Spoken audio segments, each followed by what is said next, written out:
Get your free copy of the complete tutorial at www.teachucomp.com/free. In Excel, you can cut or copy data from cells and then paste the data into other cells.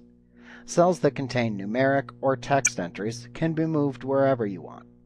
The only trick is when you need to cut or copy cells that contain formulas. When you copy and paste formulas to a new location in your workbook, the formulas automatically adjust the cell references that they contain to fit their new location.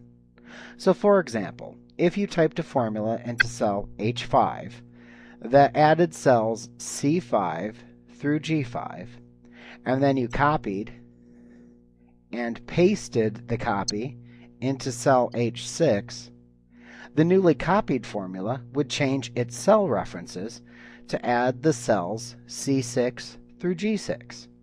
So this is an example of relative referencing. This is the default cell referencing that occurs when copying formulas. Formulas that are copied and pasted will automatically adjust their cell references to fit their new location. However, when you cut and paste a formula in Excel, the formula will still maintain its reference to its original cells, regardless of where you paste it.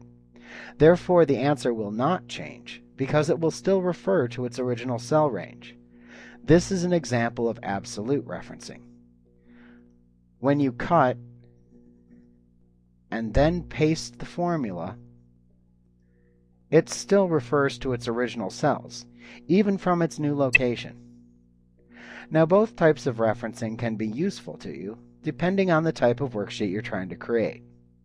However, when creating a single formula that contains multiple cell references, the need may arise to allow some of the references within the formula to be relative references, while others will need to be absolute references. In this case, it's useful to realize that you can change any cell reference within a formula into an absolute reference by simply placing a $sign in front of both the column letter and the row number of the cell reference. This is handy when you have a formula that contains a cell reference that you don't want to change when you copy the formula to a new location in the workbook. So for example, assume that you wanted to copy a formula that adds together the 5 cells to its left and then multiplies that result by the value stored in cell A1.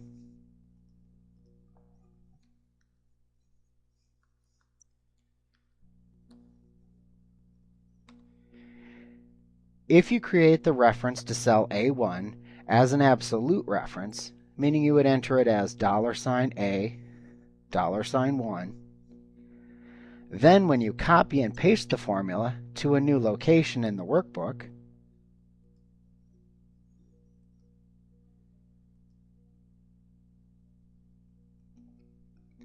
it will add whatever 5 cells appear to its left and then multiply that result by the value in cell A1, no matter where you paste the copy.